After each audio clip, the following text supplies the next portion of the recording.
Welcome to our weekly softball chat here on MSUEagles.com. I'm Matt Siegel from Athletic Media Relations, joined now by the head coach of the Eagles, David Williams. And David, a great performance for your team over the weekend, 3-0 against Belmont, your first three-game sweep of the 2015 season. Just give us kind of your thoughts coming out of the three-game set. Probably the most complete 3 games in a row we've played all year with pitching and defense. Phenomenal job in the circle by all 3 pitchers, really. Kenzie Grossman had 2 of the 3 wins and threw 13 scoreless innings, allowed 1 run over 2 games. And Tana Cipher threw really great, threw 6 1/3 in the other game. And Megan Tamor came in and stepped up, got the last 2 outs and got the save for us. So really, really great job by the pitching staff. And the defense all the way around, phenomenal job there, no errors in 3 games. So I think that was the key this weekend. Our pitching and our defense really, really carried us.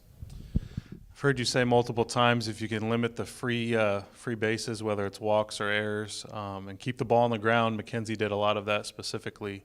You're going to come out ahead in a lot of games. Just kind of speak to that and making the opposition earn everything they get. Exactly what you said. Just try to make them earn what they get. We want to keep it down, try to avoid the big hits, but more importantly, the free passes, you don't want to give those up, the walks, the errors, hit batsmen. You don't want to do those things. And we really did a great job limiting base runners and opportunities for them. When you limit the base runners, less of a chance for them to manufacture runs and score on some mistakes. So our defense, pitching, great job in that area, and if we can continue to do that, we will be successful. You referenced the 3 straight errorless games, which was impressive by your defense. If you don't mind, kind of take us around your traditional infield and your traditional outfield and kind of give us a thought on each player and kind of what has led to some of their success, starting with the infield, going around from third to first, Riley, Thompson, Murphy, and Hutchins, and kind of what you've seen from those 4.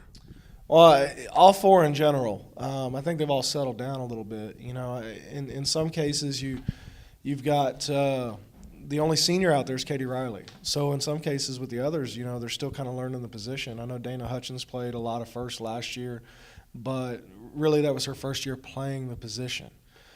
Carly Thompson played a little bit of infield last year, but was primarily our designated player. And Hannah Murphy's a freshman. So I think they've started to settle down a little bit. Katie Riley's got the most experience out of the 4. But really, I think everybody's just kind of settling in a little bit, kind of getting in a groove. I think, it's easy to play defense when you're getting quality ground balls and things like that. So they can kind of anticipate a little bit. So I feel like that's helped a lot. Now, as far as the outfield goes, they didn't really get the chance to field any balls when Kenzie was pitching because she only had 1 flyout, and that was to the infield in her two games. But Tana is a fly ball pitcher. Tana will get you to pop it up, and Megan will do the same. And in Game 2 against Belmont, there were quite a few fly balls to the outfield. Lizzie made a phenomenal catch running back in left field in that Game 2. McGuffey, always pretty consistent, made 1 really nice catch I can think of going into the right center gap. And Tressa's just consistent as well. Anything routine out there, she's going to get it. So our defense as a whole did a phenomenal job. I thought our catchers stepped up as well. 2 freshman catchers behind the plate with Lane Simmons and Robin Layton. Lane caught 2 of the 3 games this weekend. Robin caught the other one. But they did a good job. A really important play for us was in Game 3 on the squeeze attempt when Lane blocked the ball, got it, and still was able to tag the runner trying to come home on that squeeze attempt. So great job by both catchers this weekend. So if we can continue, like I said, if we can continue to play defense like that, we should be successful. And that squeeze was crucial. Belmont, top of the 7th inning, right? Trying to squeeze down a run. And I know with a younger catcher, that can be a situation where you run into trouble and you try to tag the runner before you have the ball, but she really executed that nicely. Yeah, she stayed composed. She gathered herself, made sure she had the ball, and then had enough awareness to get to the other side of the plate and get the glove out there to get the tag down. So really great job by her. Probably didn't hurt that everybody was screaming, tag the runner, but no, she did a great job. Good job keeping it in front of her, gathering the ball, and getting the tag. I know you're proud of Mackenzie Grossman and the big news coming out of Monday, OVC Pitcher of the Week. It had been a little while since Morehead State had received that honor. 10 wins on the season. I think she's won 6 out of her last 8 decisions. And you've said before, really not overpowering, not a big strikeout pitcher, but scatters the hits, really competes, and gets big outs when she needs to. Yeah, she's even keel a lot of times. She just stays composed. She does her job. She keeps the ball down, which helps. And when the defense can play behind her the way they did, she's going to be very successful. Really proud of Kenzie. She is come just a really long way just this season. And if she can continue to grow and continue to get better, she's going to be really important for us. The week ahead, we've said this 100 times, weather permitting, we're hoping to have a doubleheader at University Field on Wednesday against Horizon League opponent Wright State. And what I noticed about them and their results, started 0-13, played some good competition, but they're now 8-3 in conference play, so obviously playing well at this point in the season.